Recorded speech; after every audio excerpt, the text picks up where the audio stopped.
Okay, we're back with another video, and of course we're doing a silk press because that's all people ever want from me is a silk press. But I digress. So this client, she has very thick, and you just see how I'm just separating and I'm just zooming in. This is just so funny. But she has very thick 3 type hair. Like, I'm not the type of person that go to like 3A, 4Z, like all that. I just group it into 1, 2, 3, 4, and they can also help determine the porosity of the hair as well, because that's really what's most important. Like, the curl patterns aren't really as important because a lot of people either they're born with multiple textures in their head, or their habits change the textures in their hair. And it could be anything. I have this one client, she's a chef, so the front of her hair, the curls are looser than the curls at the back because of all that steam from the stove.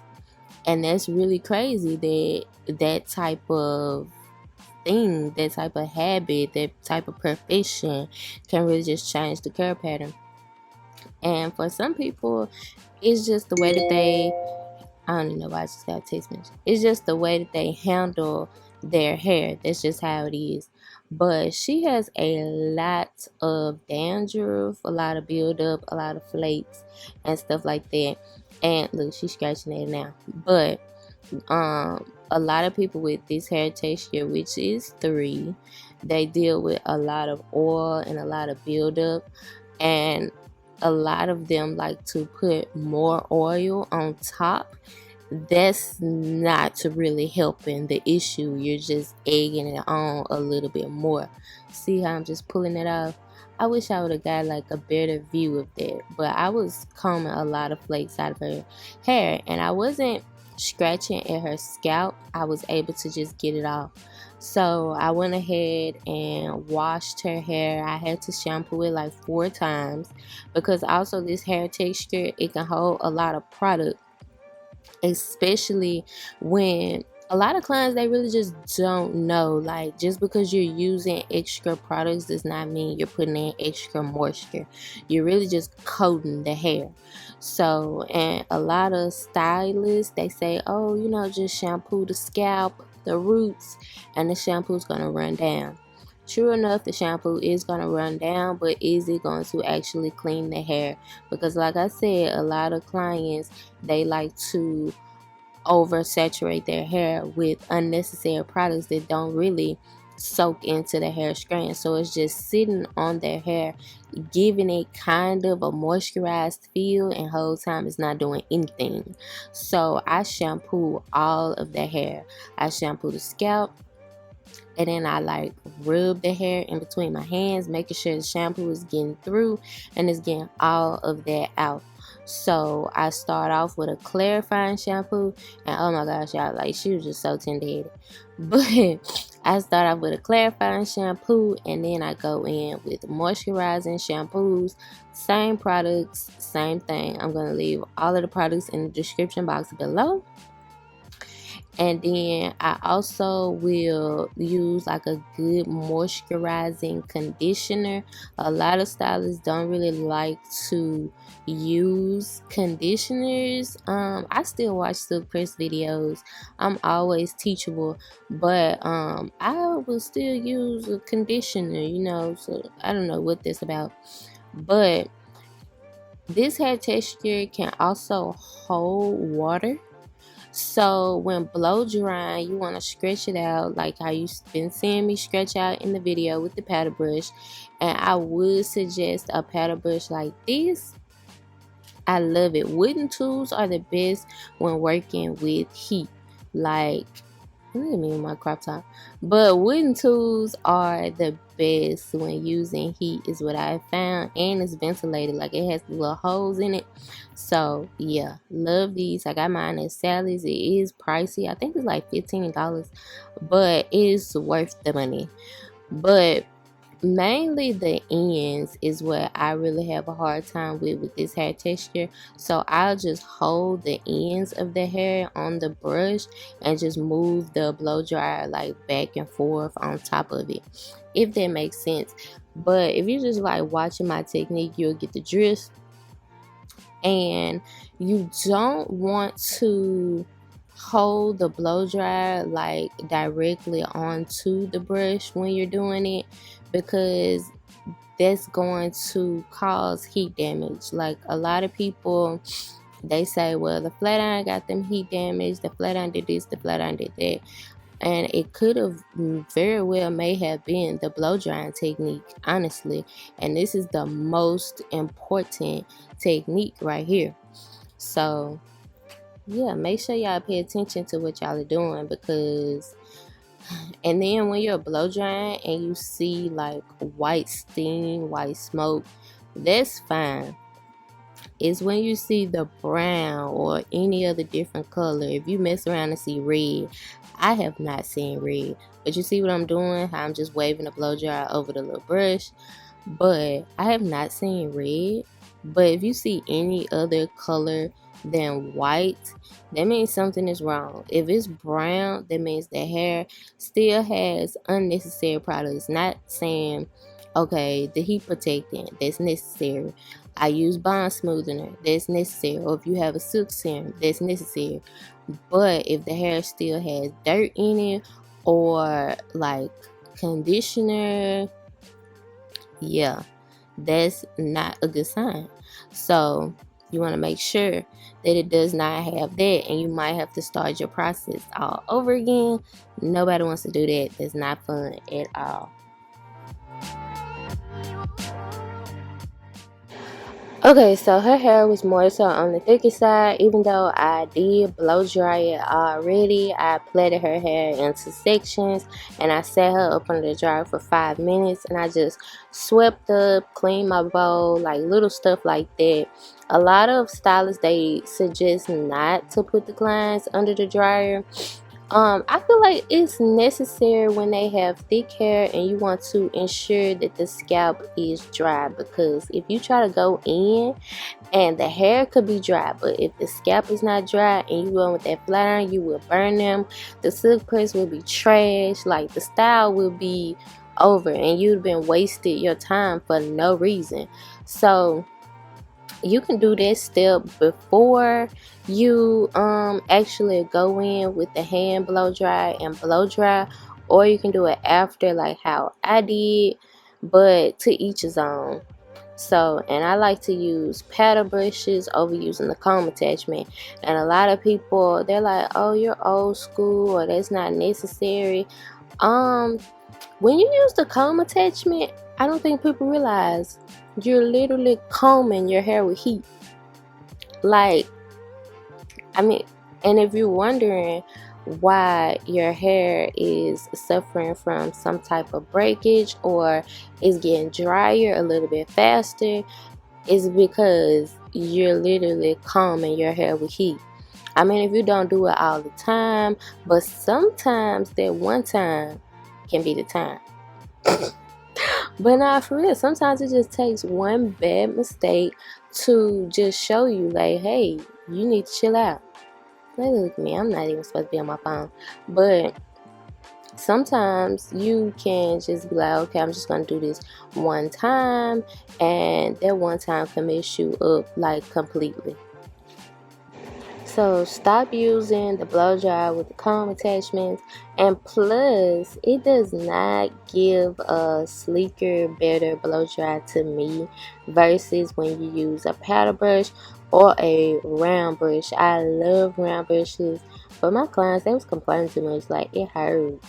So, but I do love the paddle brush still, and the round brushes, if their hair is not past their shoulders, I would definitely use the round brush, because it would give their hair a little bit more body, a little bit more movement, versus me going in with the paddle brush and it looks like I used the comb attachment, if you know what I'm trying to say.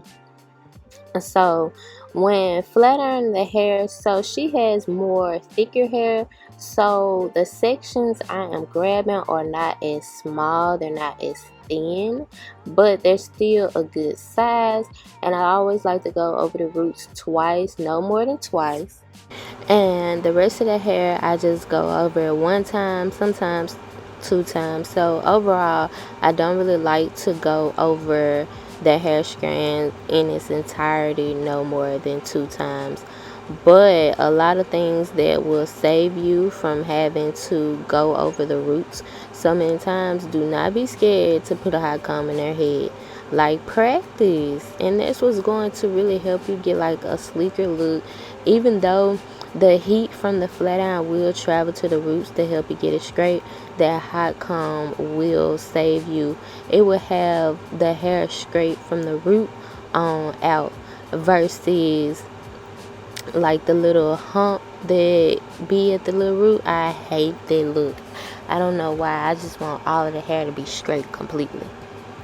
So you definitely want to invest in a hot comb. Take some time, learn some patience, because that hot comb is really going to have that hair looking bomb straight from the root all the way to the end. And you don't necessarily have to hot comb the hair strand. I definitely really only like to just hot comb the roots, and my preference. I don't really just do the whole strand. It's not me. But why is there a screen in my pants? Anyways. Okay, so now I'm at the front of the head. I'm almost done. Sometimes I have them grab their ears, sometimes I don't. A lot of them, they really just get burned because they jump from themselves. That be the main thing. A lot of them are scared of the heat, but I mean, can't really do too much about that. But you really just have to figure out your own technique of how you want to flat iron hair, how you want to start off. Like, a lot of people start off at the front of the head. I've tried that before. I mean, it was cool, but it was a little unorthodox for me. But like I said, sometimes you just have to try like a lot of different techniques. Don't knock it till you try it, honestly.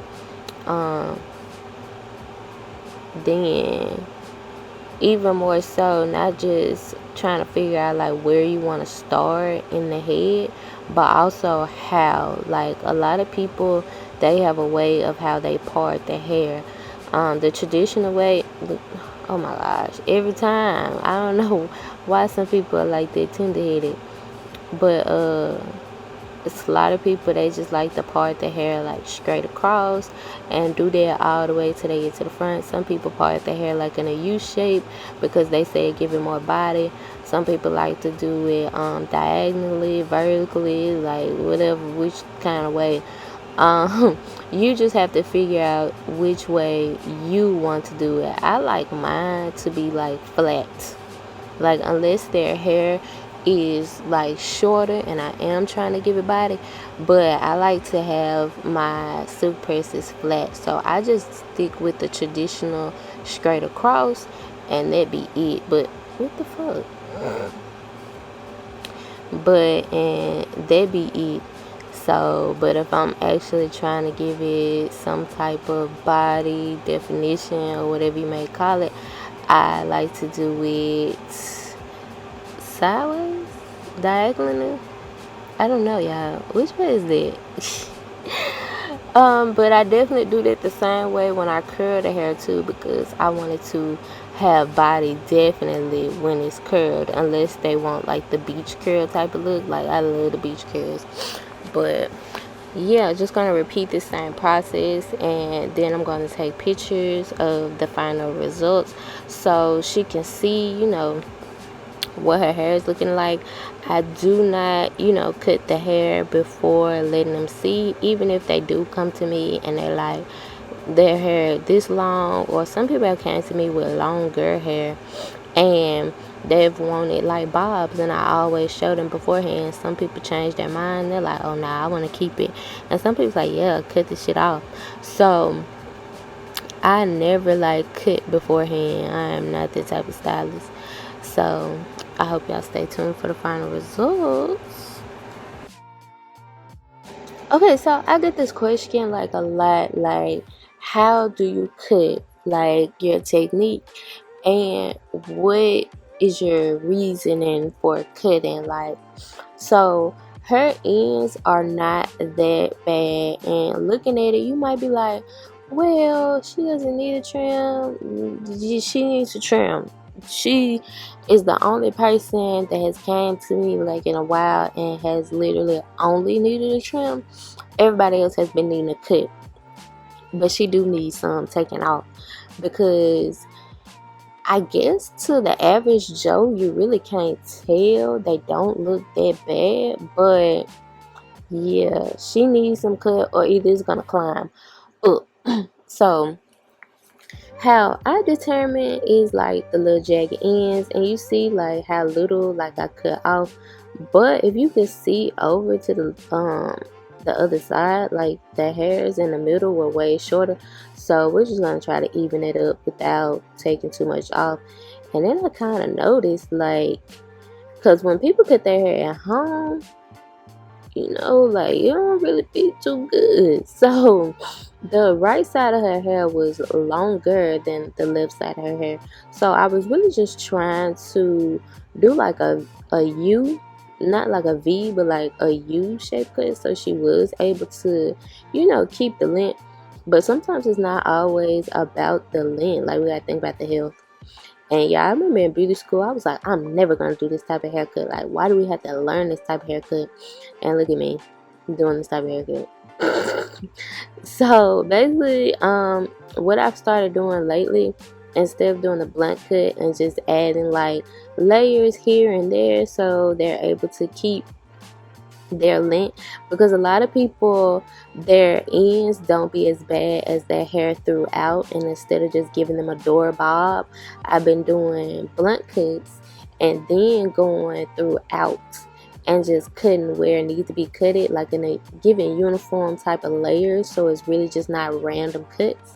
But now what I've started doing is like a blunt cut, like a 0-degree cut. Then I've started going through and doing 90s. Like I would just literally start at the back, how you do in school, and climb your way up. So basically with a 90-degree cut, you just pick out a section of the hair, but you have to pull it straight from where the hair grows. So if you're pulling the hair from the back, you will tilt it more so downward. If you're pulling it a little bit upward, it'll be kind of, I guess it's like a 45. It's different angles, y'all. It was so confusing in school, but this is so easy on a human. I'm not even gonna lie, because the mannequin gave me hell, to be honest. But yeah, that's basically what I've been doing, and I like it a little bit better, and it makes their hair look a little thicker, and their hair is even all throughout the head, so that kind of makes it kind of even better. That's what's giving it the more thicker look, because the hair is more even throughout the whole entire head. Okay, so now I'm done. I'm using the black Sebastian hairspray. That's just what I like to use when I get done. And then so she's shaking her head. She wants to know what hairspray to use. I really don't mind telling my clients what I put on their head. I mean, I'm putting it on their head. Why not? So this is the final results, you guys. What do you think? Her hair was like very thick and very long. But yeah, then she just asked me about everything else that's on my cart. But yeah, I really like this. Make sure y'all stay tuned for another video, and hopefully it'll be like a curling set or a wig style, but most likely a silk press. Okay, bye. Subscribe to my channel too. Don't forget that.